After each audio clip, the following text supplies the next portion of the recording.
Thank you so much, Daryl. So, hi, everybody. Thank you for joining us right at the end. And hopefully, we can have a bit of an interesting and stimulating kind of talk to end off the day that is a little bit hopeful because we're talking about innovative therapeutics that may come in the future. So, I am going full screen right now and can't see too much. Someone please interrupt if there's any issues. But here is the title of our talk. Again, innovative therapeutics, um, focusing on treatment for opioid use disorder. And I'm the first speaker. We'll be split roughly in half between myself and Dr. Rush. So, by way of a little introduction, I am an addiction psychiatrist and a scientist at the Center for Addiction and Mental Health.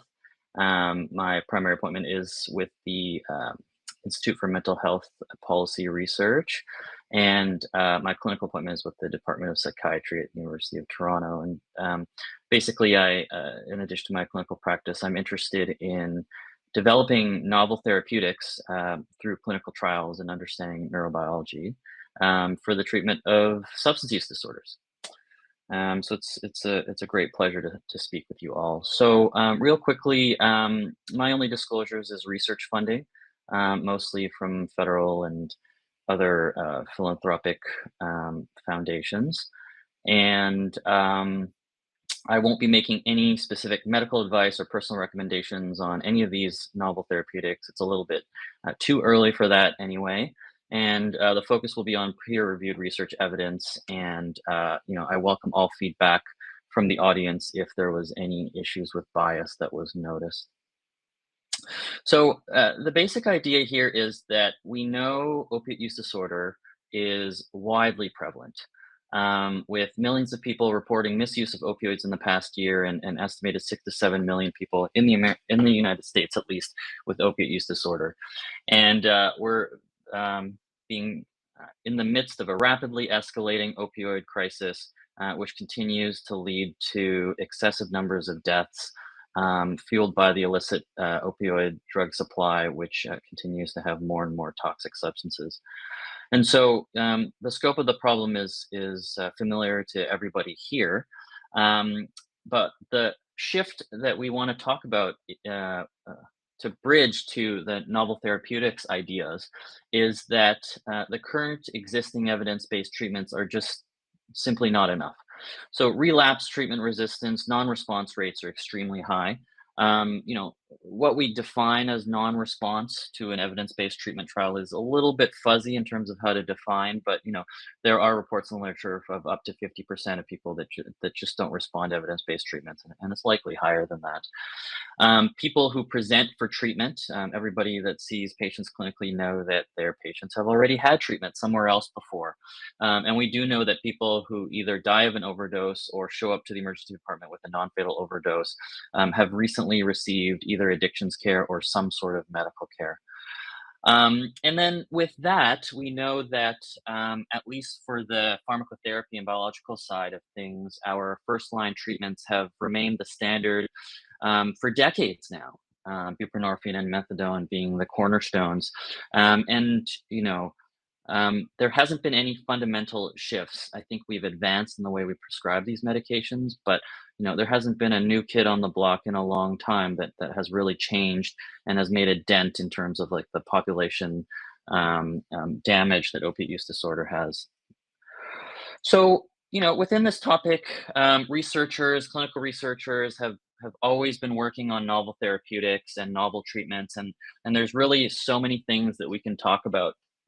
But myself and the co-chairs of the conference thought we'd focus in on three kind of very promising frontiers that are also kind of hot topics that are interesting for discussion, have some controversy, and could use some education to shine a little bit of light on, and as well as having some accumulating evidence and current research efforts that might answer these questions in the nearish future. And that includes neuromodulation, cannabinoids, and cannabis or marijuana, and the use of psychedelics and psychedelic-assisted psychotherapy. So I'm going to talk about the first two, and then Dr. Rush will speak on the last one. So, what is neuromodulation? So, the first thing is to kind of frame this into a neurobiological framework for addiction. And basically, what we understand with all psychiatric disorders and neuropsychiatric diseases is that many of our behaviors and our emotions, of course, are seated in the brain and are underlaid by circuitry. And we've moved beyond thinking about simple kind of um, single receptors or single areas of the brain that are involved in X or Y disease and understand it more as distributed circuits that underlie normal human function, such as incentive salience or reward processing or executive function, and how these can go awry when we have medical disorders, and how these can map onto distributed circuits. And really, these functions go awry in a unified and concerted manner across the brain. And these circuits are being better and better defined. And those of you who are a little bit familiar with neuroimaging research has might understand that we've gotten better and better at understanding these circuits and regions of the brain that are involved, but our ability to intervene at that level has mostly been limited. So if you think about like the levels at which you can intervene in somebody's condition, you can go from the very small gene and molecular level all the way to the behavior and self-report and paradigms.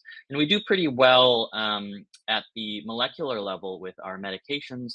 We do pretty well with the behavioral level with our psychotherapies. But for the longest time, we've struggled with this kind of middle ground where distributed circuits and regions of the brain, we don't really have a way to get in there with our interventions. And that's where device-based neuromodulation comes in. And basically, the idea is by using some combination of electric or magnetic stimulation, we can affect neuronal firing in the brain depending on the device.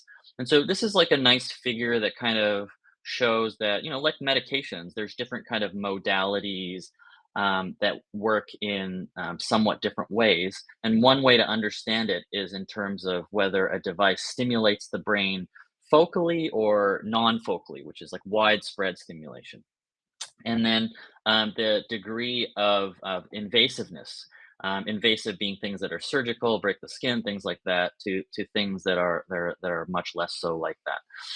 And so, there's many different modalities, but some have considerable more interest and research evidence for it. And I'll be focusing one on transcranial magnetic stimulation, which has strengths in it being relatively non-invasive, relatively painless, low severe side effects, but has pretty good focality in terms of certain brain regions. And then deep brain stimulation, which is a surgical technique, which is quite invasive, but has its ability to have very fine precision in terms of exactly where in the brain you can stimulate. So RTMS uses a coil that looks like this that creates a magnetic field. And when you create a magnetic field in this wiring, you can put it next to the scalp. And if you have conductive tissue, such as the brain, you can induce an electric current. And as some of you may know, the neurons in our brain fire electrically through neuronal depolarization. And so you create this magnetic field that makes brain cells fire, basically. And if you put it over a region of the brain that we think is a node in one of the distributed networks of the brain, you can stimulate that and then have this effect over the entire circuit.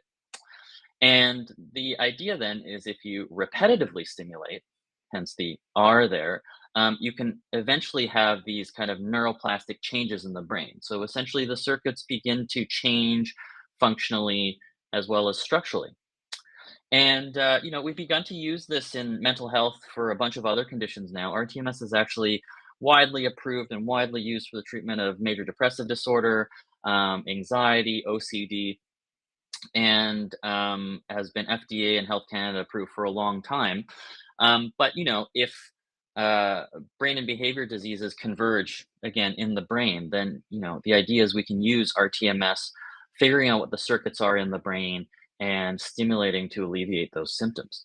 Now, what was really exciting about current clinical use of RTMS is that a couple of years ago, there were a couple trials that were positive and led to FDA approval of RTMS for the use in smoking cessation. And this was very exciting because this was the first clinical indication that could theoretically reach the bedside now in an addictive disorder. And although there's many differences between smoking and opiate use disorder, but this was kind of like, showing a proof of concept. So I was part of this systematic review and meta-analysis looking at neuromodulation for all of addiction, and it's probably the most up-to-date review to date. Looking and finding over 94 randomized controlled trials across all substance use disorders, including opioid use disorders. Now, right now, the burden of evidence is on tobacco and alcohol use disorders, such that meta analyses seem to consistently show reductions in craving and consumption for people with alcohol use disorder and nicotine dependence. Um, so this is exciting as well because I talked about the promise of smoking and now the promise maybe extending to alcohol use. So the question is, can this be done in opioid use disorder as well? Because obviously there are overlaps between our addictions. So there's been a few studies now that have looked at craving for opioids and how brain stimulation with RTMS might be able to reduce craving. And so we can see if you give someone a craving score evaluation and then stimulate a part of their brain in the frontal cortex, um, you can lead to decreases in cue-induced opioid cravings. And so this is a series of studies done in rehabilitation centers in China, actually showing that people could reduce their heroin use cravings while in rehab relative to sham stimulation, and that this effect was actually dose dependent. So you come in for repeated stimulation sessions and you get continual benefits on reducing people's craving. Although, there's likely a plateau at some point too. So, this is what it looks like kind of in person. You sit in this like little dentist chair looking thing, and it's an office-based procedure. The person's awake the entire time, and it's relatively painless and non-invasive. What's even more on the cutting edge is that the classic way is to position the coil on an area of the brain just based on scalp measurements, like with a measuring tape. But now we can actually use people's individual MRI scans and find the exact region of the brain and position the coil based on their MRI. And we actually already do this for depression. And so studies are beginning to show how we can do this in addictions as well. And this is a study in alcohol use disorder showing the electric field stimulation through computational modeling of an individual person's MRI based on where they place the coil. So we just ran a pilot study of this, of RTMS targeting people, suicidality actually for people with opioid use disorder. And this was a pilot randomized controlled trial trying to see if we can improve suicidality in people with opioid use disorder and depression. And this was a great collaboration between our brain stimulation colleagues and the addictions division at CAMH.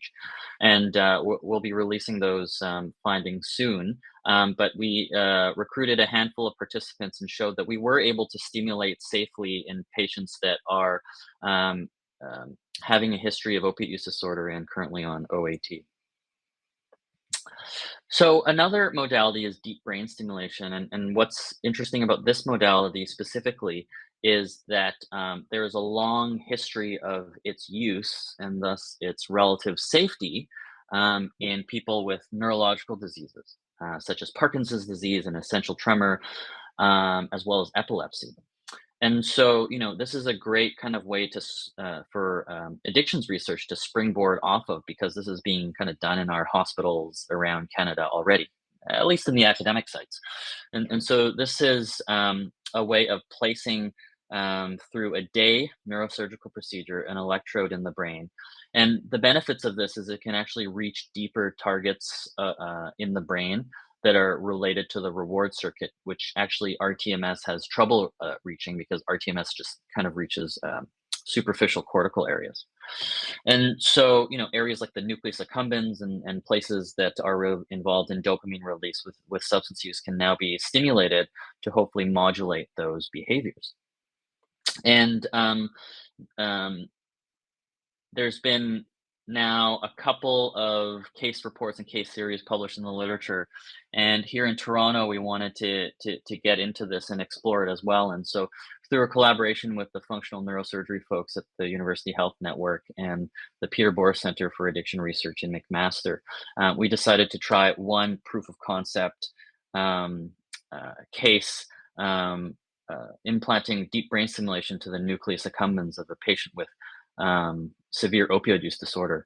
And so this is a case that we completed or started last year, and we continue to follow this patient, where he had two electrodes implanted into his nucleus accumbens and the anterior limb of the internal capsule, which is direct nodes within the quote unquote reward circuit of the brain.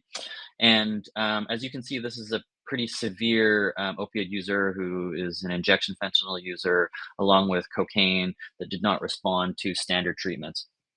So, it's to some people in the audience, it might seem pretty intense, but to others, you might also think about how severe it can be for people that have tried all the other medications and standard treatments, and with such a high risk of overdose and death. Deep brain stimulation risks kind of pale in comparison. So this client JH did pretty well. You can see the urine drug screens for the subsequent 7 months, and he has been abstinent since. So this has been very exciting for us, and we applied for REB approval and are about to start a trial called the Habit Study, where basically starting now, we're looking for referrals for people who have a patient with refractory opiate use disorder that may be interested in this. And again, what's exciting about this type of technique is that you can finally leverage all of the advances in brain imaging, where we can get such precise imaging of the tracts of the brain, the nuclei of the brain, the cells of the brain. And so this is a case report that was published in a journal a couple years ago with a single case with depression. And this is just a single patient's brain that a team of scientists and um, clinicians can actually map out that patient and find specific targets for where they implant the electrode. And this patient apparently did quite well for the treatment of his depression. So, very exciting research that's already reaching some patients.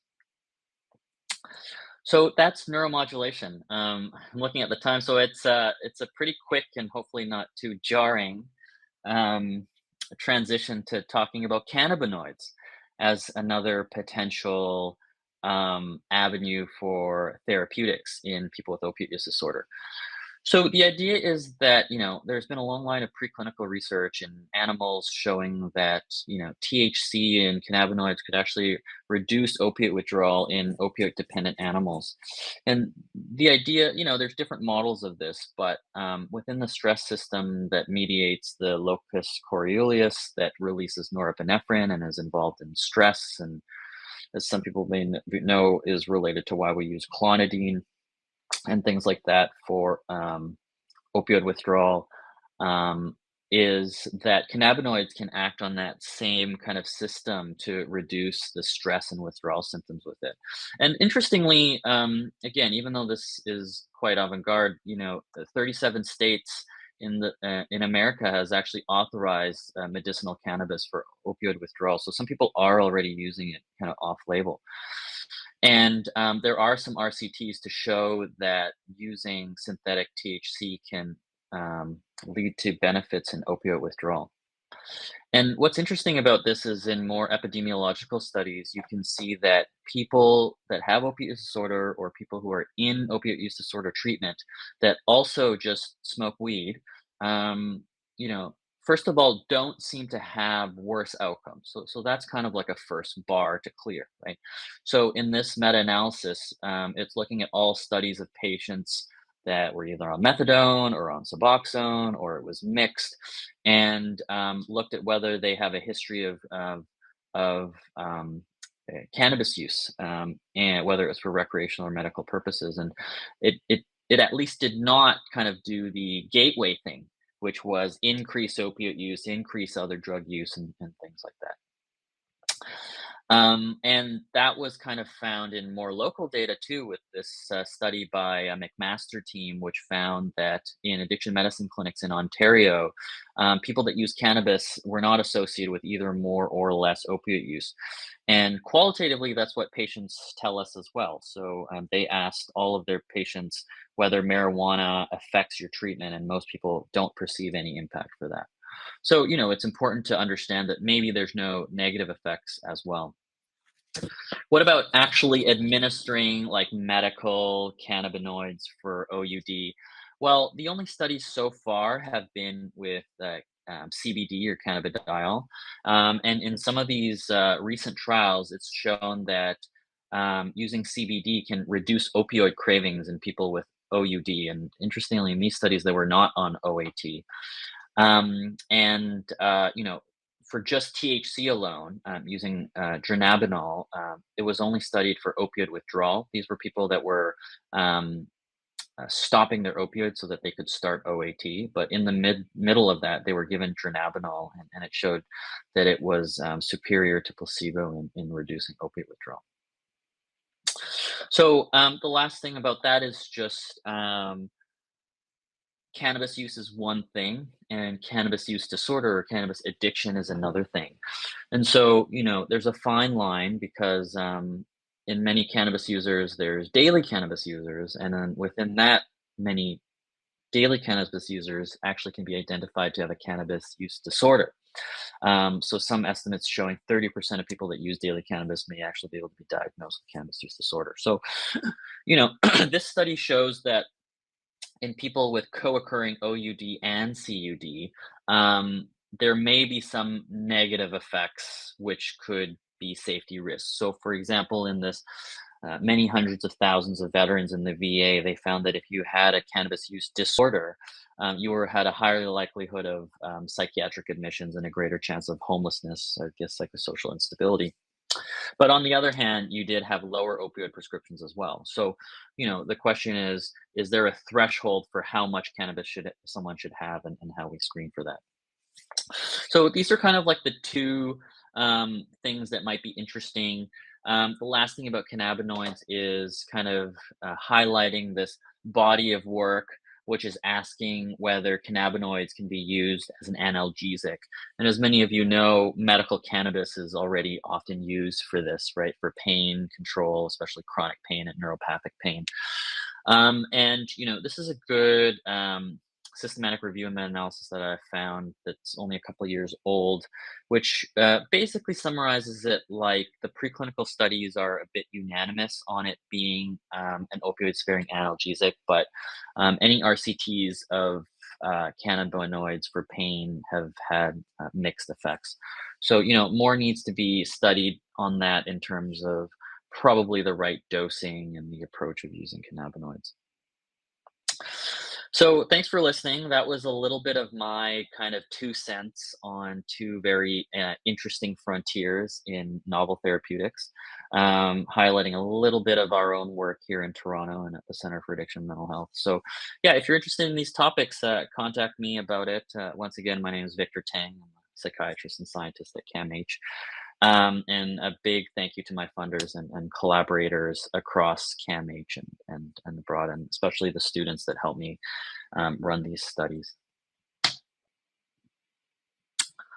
Okay, so that puts me at middle of the time. Yeah, I talked about neuromodulation and cannabinoids, and then the third leg of this is we're going to get Dr. Rush to talk about psychedelics. So while Dr. Rush is getting going on his presentation, maybe we'll spend a few minutes for any questions.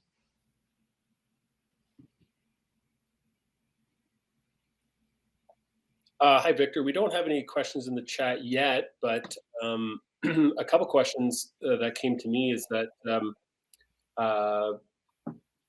how long does it take for RTMS to work, or DBS? Yeah, that's a great question. I mean, a typical course of RTMS is about 2 to 6 weeks, where you come in for daily treatment, usually on a weekday.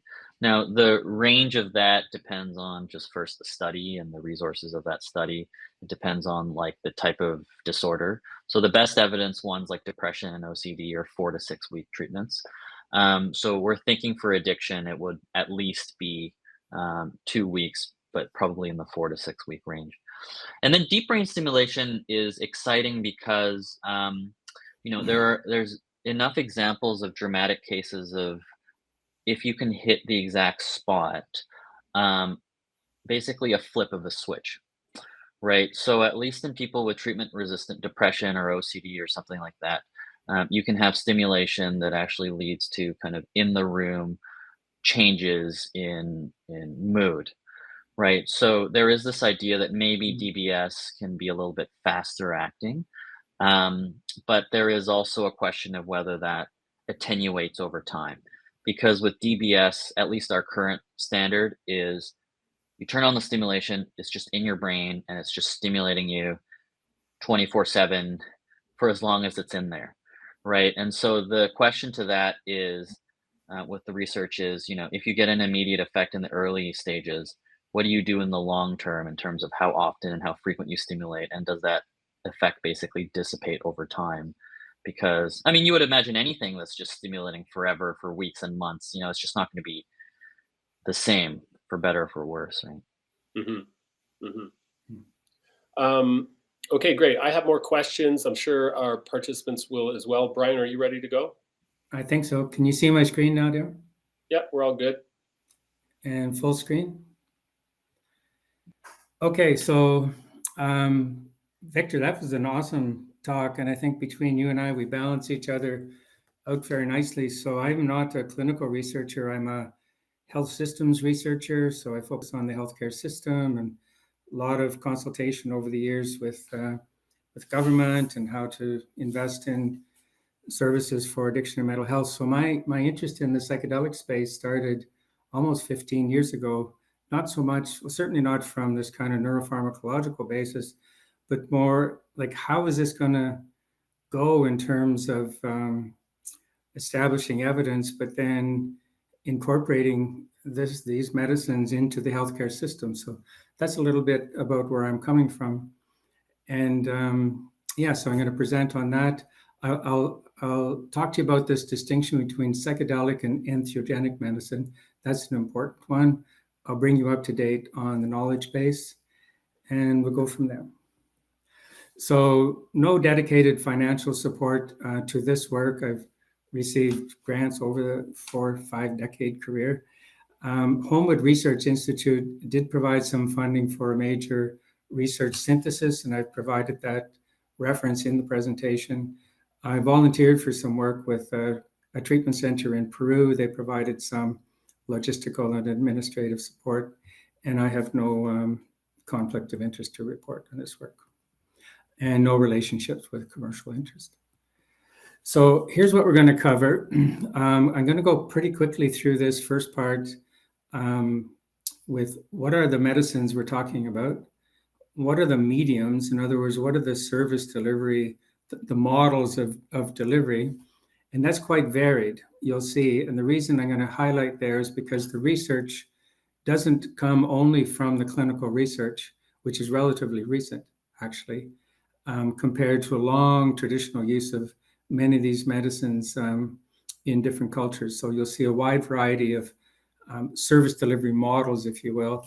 And then I will touch on the mechanisms, but I won't do nearly as good a job as Victor did. But you will see some consistency in kind of that continuum that Victor described, from working at the cellular, molecular level, and then there's stimulation in the brain, and then to the therapeutic component. That's a very helpful continuum, Victor. And that same continuum applies to our understanding of how these various substances are having an effect. I'll bring you up to date on the clinical research. I make a distinction, important distinction, between the naturalistic observational studies, and we have an increasing number of population health studies and surveys. And I will finish with changes, kind of implications at the current state of regulatory access. The large majority, almost all of the substances I'm talking about are controlled substances under the Controlled Substance Act. So they are not available to the public. They are not available without a bit of a process, even for treatment. And then the reference at the bottom of this slide, if you have access to these slides, which I think you will, that's the link to the most recent research synthesis in this area, although there's a few specific reviews since then, but that's a good overview, and thanks to HRI for supporting the publication of that work. So very quickly, I'll show you the medicines without going into all of these, what we refer to as the classic psychedelics, largely through serotonergic mechanisms of action, psilocybin, LSD, and DMT, three of the classics. Some that are less frequently talked about, although you will have heard about, mescaline from the peyote plant, wachuma, and others more modern derivation. Ayahuasca, you may have heard about. It's a tea. It's a brew made from two different plants in the Amazonian basin. One called the ayahuasca plant, basically, and the other chacruna. The chacruna contains DMT. The ayahuasca vine contains a blocker in the gut that blocks the inhibitor to the chacruna, so it activates the DMT, and it's cooked in very traditional ways. Yopo is one you may not have heard of, but these are a wide variety. These atypicals, the reason they're called atypicals is they have kind of a common psychedelic effects, impact on consciousness, for example, altered state of consciousness, but they don't work in the consistent way as the serotonergic substances. So ketamine, MDMA, iboga. On this list, it's interesting, ketamine is currently on prescription and available for use because it is also used in anesthesia. And iboga and ibogaine is technically also a legal substance in this country.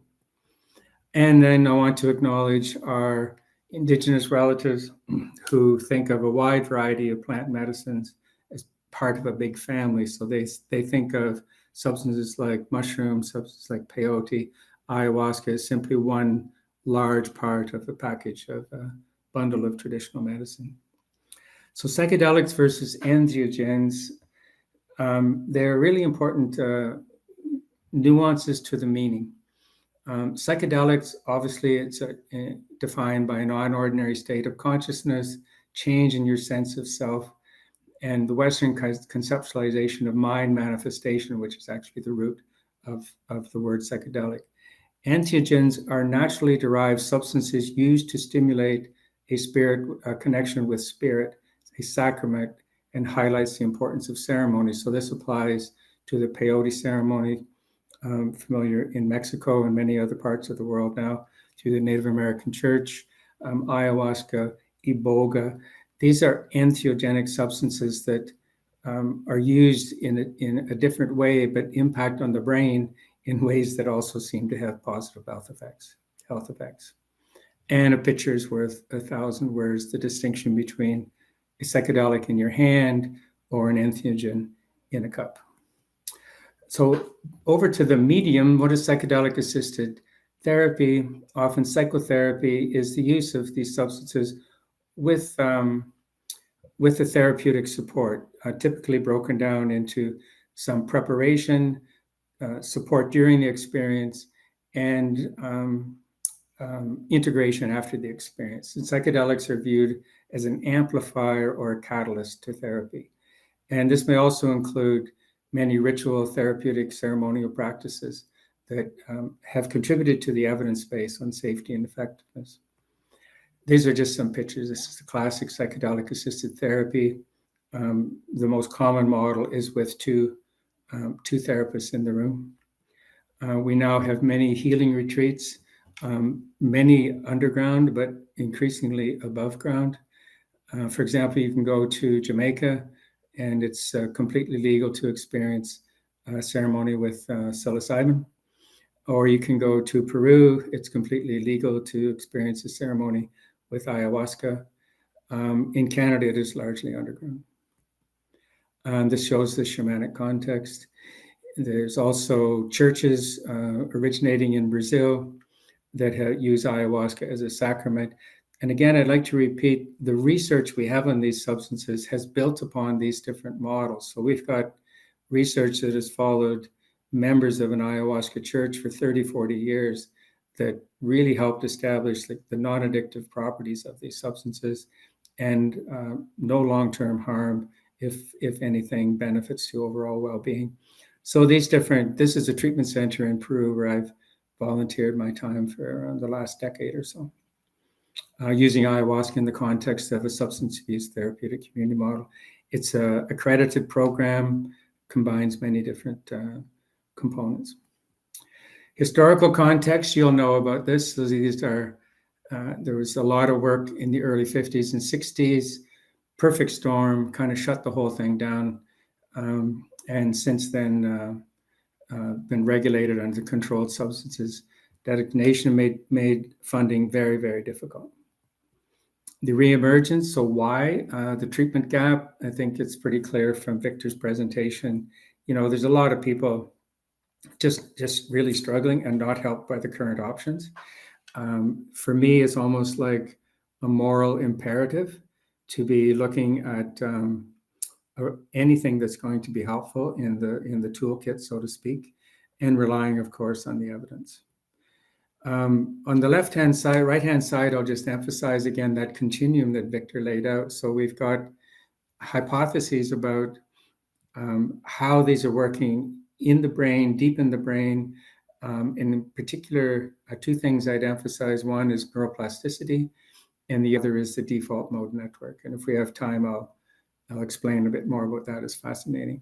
And then we have psychological hypotheses that pathways in the brain opening up, connecting to other pathways, releasing memory, providing insight. Interestingly enough, being able to relive past experience and see, quote unquote, see the consequences of the future. And then in particular with this class of substances, kind of a real connection to something bigger than yourself, a peak experience, connectivity, and often deeply spiritual experience. And it's just very interesting. And this last point really brings up a lot of questions about the relationship between science and spirituality. And there's many working in the field have trouble with this element of this work. But it's a fascinating topic and something that I encourage people to think about. So where are we at with respect to substance use health? We've just recently, as of like a few weeks ago, updated all of the information on the active RCTs. So you can see most of the work is underway currently with alcohol. If we had to run this like a year or two ago, you wouldn't have seen nearly as much work on opioids, methamphetamine, cannabis less. So the action is really alcohol and opioids, and this would be something to watch in the future if there's increasing work in the opioid space. If we ask what substances are being studied, by far and away, it's psilocybin and ketamine, and a few other odds and ends. But psilocybin is really taking over. The work in depression and PTSD is largely MDMA for PTSD and psilocybin for depression. And then if you combine these, you can see the horse races being won, so to speak, by psilocybin and alcohol, psilocybin and opioids, ketamine and alcohol, and a few others. So that's a bit of kind of keep your eyes out for work coming down the pipe, but these are all the current RCTs in the current controlled trials database.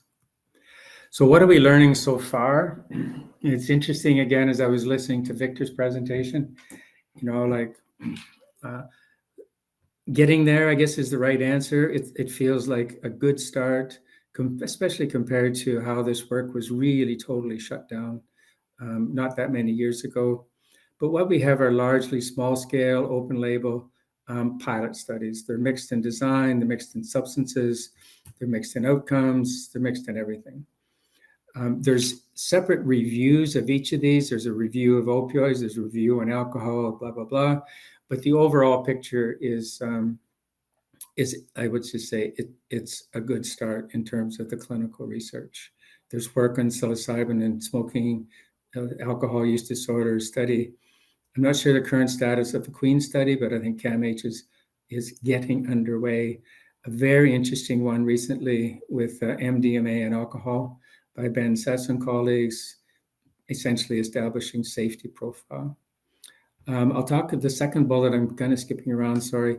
The work, very interesting, on opioid use disorder in Ibogaine, which has been used kind of in retreats and not in well-controlled clinical studies. There's a high risk of cardiac toxicity and what's known as QT prolongation, which I understand is really rapid and ongoing rapid heart rate, I put it. There's a phase 2 trial underway in Spain testing tapering support for methadone. So there's work underway in Ibogaine, in Iboga, and opioids. That's interesting. So what's the value add of clinical? You get, well, the safety profile is being established. If you're a regulator, you're interested in three things: the quality of the product being used, the safety of the product being used, and the efficacy of the product being used. And once you pass the threshold on those three things, quality, safety, and efficacy, you're moving well towards regulation. So these studies are critical for establishing the safety profiles. At the present time, generally speaking, well-tolerated, little physiological risk, depends a little bit on the substance. Psilocybin and MDMA have the strongest safety profile. Iboga and Ibogaine, really, really medically complex. Challenging and negative experiences, you can imagine in the psychedelic space, the psychedelic experience, many negative, challenging experiences come up, but they're largely seen as part of the therapeutic mechanism. And it becomes a bit of a challenge in the clinical trial context. What might be reported as quote unquote an adverse event is actually part of the therapeutic mechanism. As I said, too few studies to say anything conclusive. It's interesting, important to say the population studies are really very homogeneous, largely white, and there's a need for more diverse samples. Ketamine has its own addiction risk profile, and questions remain regarding persistent effect. And you probably already know the extent to which these ketamine clinics are opened up across the country and across the US. And during the early days of COVID, your ketamine was being shipped, just huge doses. It was really quite startling.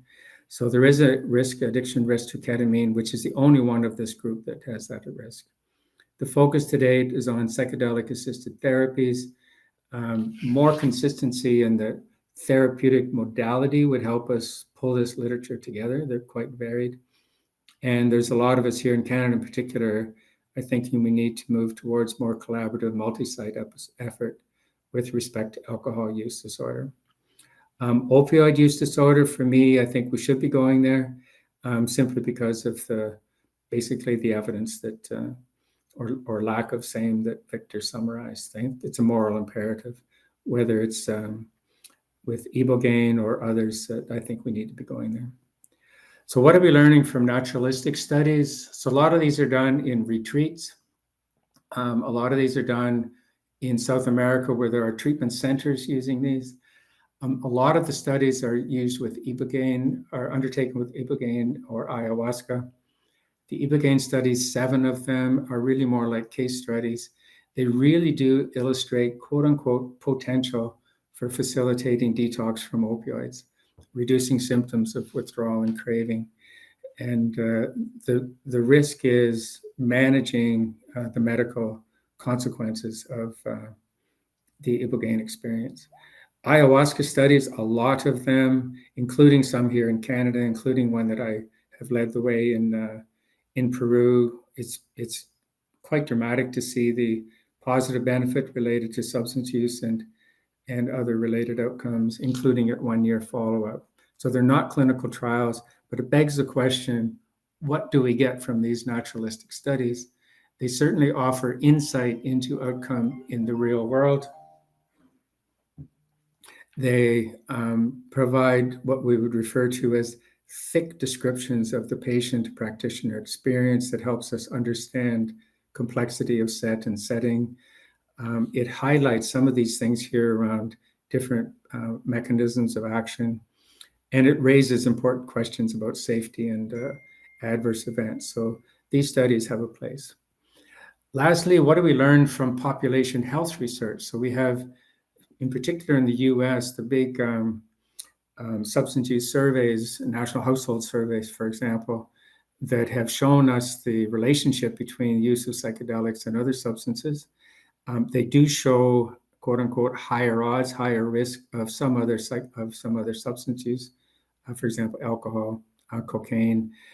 But the most recent data actually shows past use of psilocybin and decreased odds of opioid use. Many large-scale surveys we'd refer to as purposive sampling, so purposely targeting people who've used these different substances, and they really quite consistently show complete abstention or a decrease of alcohol and other substance use after this naturalistic use. And they also highlight the extent in the population today, including the Canadian population, of using these substances for self-treatment, including microdosing. And I should add, the evidence around microdosing is still pretty weak, pretty shaky. Also, there's targeted community surveys. Some have targeted particular users of substances and specific populations. And one interesting one in Vancouver I wanted to highlight at this conference is a survey of people who use drugs confirmed that in Vancouver, the use of psychedelics was associated with significant reduction in daily opioid use. So what do we get from these studies? Directionality is also a challenge in the sampling, but there is a consistency in the results around decreased substance use. It highlights the scope of self-treatment. Literally thousands and thousands of people in this country are using psychedelics. You know, the mushroom shops are everywhere now. It's literally so easy online, have it shipped right home. It highlights important elements for further program design, in particular the importance of group approaches. The current psychotherapy model is largely individual-based, so there's going to be a real problem bringing this into the healthcare system. It's incredibly expensive, especially 2 therapists, 1 patient. It directs attention to understudied substances, things we need to be doing more work on. Attention to nuanced research needs for Indigenous populations. Direct attention to needs of the workforce. There's been surveys of service providers delivering these interventions. And we have a real need for public health surveillance over time for potential benefits and harms. Lastly, where to from here for regulatory policy and access? MDMA and psilocybin are much further ahead. There's a pending FDA approval in the States. The phase 3 trials were pretty successful for MDMA and PTSD. It's going to be interesting to see what Health Canada does with that approval because it's coming pretty quickly. But it's an approval through the US system. There is a special access program to access MDMA, psilocybin for PTSD, depression, end of life. For alcohol use disorders, it's probably going to be denied at the present time. A colleague of mine just had that experience. So the special access program, you have people in Health Canada who are reviewing your application. It's not easy to apply, but it can be done. And then they make a decision based on previous treatment, et cetera. And one of the challenges a colleague of mine reports back is it seems you got to be in really, really, really a bad condition, have tried everything else. So it's really only being used through the special access program for those with the absolute most complex and severe challenges. So there's also challenges in access to psychiatry or a physician to put in the application. The focus is on clinical trials. So it's a question we have, many of us, how do the naturalistic studies fit in? Because they really do provide a lot. There's uncertainties related to the rights of Indigenous people to access these traditional medicines and whether a national government really has the right to regulate Indigenous access to these substances. It's a pretty interesting kind of legal policy issue at the present time. And public health surveillance systems are urgently needed. And I know organizations like Canadian Centre on Substance Use and Statistics Canada are already kind of starting to think how they could put a better surveillance system, both to monitor harm and also benefit. And I think they've learned a lot from the cannabis experience, and in terms of potential risk at a population health level. And I think I will stop there. Good luck to everybody who's listening. I'll bring that down.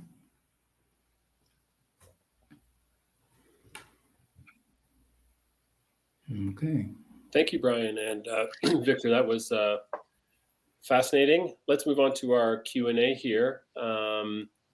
I see a question from a participant. Thank you so much for these great talks. Just wondering if you think there will be receptivity for our governments to fund these interventions, given how resource intensive they are. Seems like there needs to be a paradigm shift around how we deliver care to our treatment refractory patients. So that sounds like it's open to both of you. If you'd like. Yeah, go ahead, Victor. Why don't you take a shot first? Yeah, that's a great question, Monique. Thanks for that. I mean, these interventions are expensive. What I was looking at with brain stimulation are resource intensive. I mean, from a cost effectiveness analysis, I think that comes down to what are the costs we're saving for a treatment resistant patient, right? And so they've done these analyses in depression. And so what is it costing us for someone to go to the Emerge basically every week or every other week or something like that, and all the medical complications with whatever, endocarditis, overdose, and things like that. So I think that's important to consider as well. You know, I think a lot about patient selection, and you know, if we go broad or if we go narrow. I think that we need to. I do like the concept of treatment resistant. You know, I'm trained as a psychiatrist, so everything I do is borrowed from that kind of literature, especially depression, right? But you know, this idea that we should operationalize treatment resistance and the people that would benefit most from these therapies, because if you're trying to tell the government that we should fund an intervention for everybody with OPE disorder, or everyone who smokes or whatever, right? Like, I don't think that's going to happen. So I think there has to be a case for like what types of patients we go for, and it's probably treatment resistant patients that you can kind of specify with standardized criteria. So I think that's what it is, but otherwise, you know, it's largely a political question after that, you know, once you provide that kind of data and that kind of research. Yeah, I don't think I can add too much other than to say that the service delivery model for psychedelic assisted psychotherapy is very expensive, and it will be a real challenge to see that incorporated into health insurance and the healthcare system. So I think we have to move towards more group-based approaches. I, for one, and most of the people that I work with, really advocate strongly for that therapeutic component as being really critical for outcome. And so how to do that efficiently? At the end of the day, it's a health economics question, you know, return on investment for going down the road. So I think that's. I mean, when it comes down to research questions, there have been efforts in the brain stimulation world to basically like shave down the costs, the minutes and the hours and things like that, right? So, you know, can RTMS be shortened? What is the minimal effective dose? Can we have take-home brain stimulation devices? So all of these things hopefully help whittle things down. And then like the group thing, like what Brian is talking about, is another approach. So I think in concert, these things can work out. So how far are we away then from the mainstreaming of these modalities? Let's say in a quote unquote ideal context where efficacy is evidenced and policy moves ahead unimpeded. I think in the psychedelic world, it's substance by substance and disorder by disorder. So you can't group them all together. Like I said, we're the closest down the pathway for psilocybin and depression, and MDMA for PTSD, pretty far down that road for MDMA and psilocybin because the regulators are committed to the clinical trial pathway. to regulation. And you've seen the summary that I gave you. It's pretty light overall, certainly for alcohol use disorder and others. So the pathway could be long. There may be some wiggle room in the regulatory frameworks to allow a bit more flexible use than what we have in the special access program, which most people would agree is just not functional. And to say to patients, again, maybe borrowing from Victor, to say to patients with treatment-resistant depression that are just really, really suffering, to ask them to go look for a clinical trial to participate in is almost unethical to my mind, because it's, raising false hope, blah, blah, blah. So 5 years, 10 years, I don't know. But I think much sooner for MDMA and PTSD, much sooner. Yeah, I have my thought on this is that the first approval is the hardest one. And then after that, the boundaries get grayed a bit, right? Because, if you basically, it's like medications that have approval for their safety and efficacy for a certain condition. Then once it's available on the market, you can basically prescribe it off label, right? And then it can start being offered in people with comorbidities and things like that, right? So, basically, you might get a situation where somebody, does has MDA assisted psychotherapy for their PTSD, but they also have an alcohol problem, right? And so if this is publicly available, you're going to have an issue with comorbidity. So a lot of people probably with alcohol use disorder are going to get treated anyway, and then they might get better. And then, people will offer things off label and things like that. And then the other thing I think that we should be careful of is that this idea that things can be front line before the evidence is even there, right? And I think with psychedelics and it's like these mushroom shops, right? It's almost like, okay, at what time is mushrooms going to be available to us? Actually, you can just get it right now, right? And so, part of the issue with things that get hyped up and things like that too is that it people will get access to it kind of irregardless, right? And then you also might get layers of inequity, right? So for example, RTMS for depression is not publicly available, but if you pay for it, you can get it, right? And so you might get into the situation where the evidence is there, the government refuses to pay for it, so you get private clinics popping up, and so basically only the most privileged people can actually access it, right? So we have to watch out for that. So it's almost like a horse race between evidence, regulators, and public demand and consumption and the commercial market and things like that. Hey, brother, I'm presenting. I'm going to call you back, okay? We have a few more minutes here, so just a note to all our participants to put a question in the chat if you'd like to answer, or if you'd like your question answered. This question's for Brian. I've heard Hamilton Morris repeat that the greatest drug harm reduction tool is culture. And that is to say that safe and appropriate cultural wisdoms around drug or medicine use are what ideally make drugs safe in a given culture. So can the psychedelic medicines and experience be excised from the cultural context where they were traditionally used? Or like how important is Very good question. Very good question. First, I would say yes, thanks for acknowledging the cultural background to these substances. They come from deep, deep, deep culture, many parts of the world, and particularly South America. Can they be used? Can they be kind of extracted? I've had a lot of conversation with my own indigenous knowledge keeper, and his answer you will get different answers, but as long as these medicines are used with respect, and by that I would mean respecting the consequences of colonization and the extent to which we took them away from people and killed them. So if they're used with respect, if they're used with a form of reciprocity to return something back to those communities, then they're much happier to share. Let me put it that way. Much happier to share. Sharing generously, I might add. But we really need to pay attention to that, to those things I mentioned, respect and reciprocity. And I think I'll stop there, but very good question. Thank you for answering that question. Clay also said one time, he said,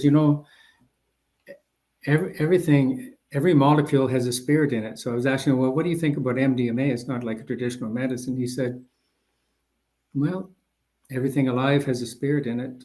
So really, what's the difference? I thought that was a pretty interesting answer too. But these medicines largely come from that entheogenic tradition of deep cultural practice. And I might add, helping children grow up healthy in the Indigenous context. So. Thank you, Brian. One final question here for Victor. You alluded a bit to this, but who would be a good candidate for the RTMS and DBS modalities in your clinic? Like you mentioned a few criteria. One was resistance to improvement with methadone and buprenorphine. I'm thinking about any social determinant of health or psychological condition, a DSM profile, or personal history that might bring someone to you. Yeah, I mean, RTMS is a lot of practical considerations, which is actually a big barrier. You got to travel on site to hospitals, so you've got to have the resources and the organization for that. Medically speaking, we're more wary for people that have any kind of organic thing going on in their brain, strokes, tumors, metal implants in the head, things like that. But in terms of DSM diagnoses and things like that, it's still an open question for addiction, right? In the mental health world, there's just the certain conditions that are approved, and everything else is usually like, this is probably going to dilute the effect, as in make it not as effective, but we don't fully know that. So I think that's kind of like the main things. I think opiate use disorder is very interesting because there's such a high risk for mortality that it changes the risk benefit ratio when it comes to exclusion criteria. Right. So, when you think of a standard clinical trial, it's like, you can't have this, you can't have that, because, we don't want something bad to happen with the brain stimulation. For example, with RTMS, one of the most feared consequences is a seizure. You might accidentally get a seizure with that stimulation. But, the calculus changes because basically everyone you talk to that uses fentanyl or opioids has had a seizure before, right? Because of all the stuff in the opioid supply. So it's quite interesting. I'm learning as I go with the trials that we're doing. Again, I borrow the exclusion criteria from depression trials and stuff like that, but I think the risk calculation is different with people with addiction, especially opiate use. Great. Daryl, if I can just add this concept of proportionate risk. So what's likely to happen if we don't take a chance on something for some people? I think that's a really important way of looking at things. So thank you for the answer, Victor. Yeah, I think that's a good note to end on. One final thank you to Dr. Brian Rush and Dr. Victor Tang. And a big thank you for everyone who attended this conference, and particularly this session. I hope this gave you something to think about over the weekend and beyond, and wishing everyone a wonderful weekend.